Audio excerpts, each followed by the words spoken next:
Hello bachcho, let's read the question. So question says that when 36 gram of the solute having the empirical formula of CH2 is dissolved in 1.2 kg of water, the solution freeze at minus 0.93 degrees Celsius. What is the molecular formula of the solute where the Kf of the water is given 1.86 degrees Celsius kg per mole? So basically KF क्या होता है, molal depression freezing point constant for water यानी solvent के लिए define किया जाता है। तो बेसिकली मुझे पता है कि वाटर का बॉइलिंग पॉइंट क्या है, प्योर वाटर का, जब ये प्योर फॉर्म में है यानी सॉल्वेंट है तो उसका sorry freezing point delta T naught F कहा जाता है, फ्रीजिंग पॉइंट 0 डिग्री सेल्सियस है। इसमें जैसे आप क्या करोगे, सॉलिड को ऐड करोगे, तो सॉलिड को ऐड करने से non volatile solid generally use किया जाता है, तो ये सॉल्यूशन बन जाता है और उस सॉल्यूशन का फ्रीजिंग पॉइंट कम हो जाता है जिसे हम डेल्टा एफ लिखा करते हैं, जो कि लेस देन 0 डिग्री सेल्सियस होगा। और ये क्वेश्चन में गिवन है, ये कितना गिवन है क्वेश्चन में, that is equal to minus 0.93 degree Celsius. तो इस केस में फॉर्मूला यूज किया जाता है डिप्रेशन इन फ्रीजिंग पॉइंट, जो किसके इक्वल होता है, delta T F is equal to molality into K F. और हमें यहाँ पे क्या चाहिए, इंपेरिकल फॉर्मूला से मॉलिक्यूलर फॉर्मूला निकालना है, तो पहले मोलर मास निकालना पड़ेगा।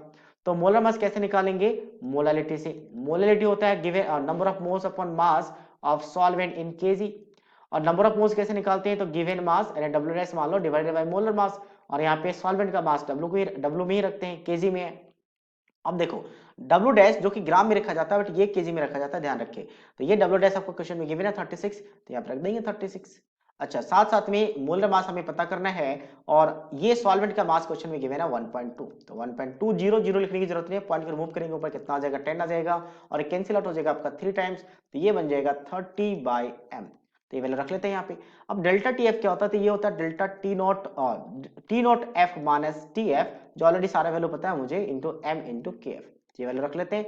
ये वैल्यू मुझे पता है 0 डिग्री सेल्सियस, माइनस ऑफ ये वैल्यू कितना आपका minus 0.93 is equal to molality कितना है 30/m, और के एफ वाटर के लिए कितना गिवन है 1.86। तो अब इसको क्रॉस मल्टीप्लाई कर लेते हैं, तो m कितना हो जाएगा, तो ये बेसिकली कितना हो चुका है 0.93। तो मोलर मास कितना हो जाएगा, क्रॉस मल्टीप्लाई करेंगे तो ये 30 इंटू 1.86, तो ऊपर ही रहेगा डिनोमिनेटर में, और नॉमिनेटर में क्या आ जाएगा 0.93। तो अब इसको कैलकुलेट करते हैं, तो ये वैल्यू कैलकुलेट करने के बाद आ जाता है 60, तो मोलर मास आ चुका है 60। तो इसके बाद निकालते हैं इंडेक्स। इंडेक्स कैसे निकल जाता है, जब इंपेरिकल फॉर्मूला के बाद हो, तो ये फॉर्मूला होता है मास ऑफ मॉलिक्यूलर फॉर्मूला जो हमने निकाला अभी, और डिवाइड करते हैं किसके पास, mass of empirical formula, EF लिखा करते हैं।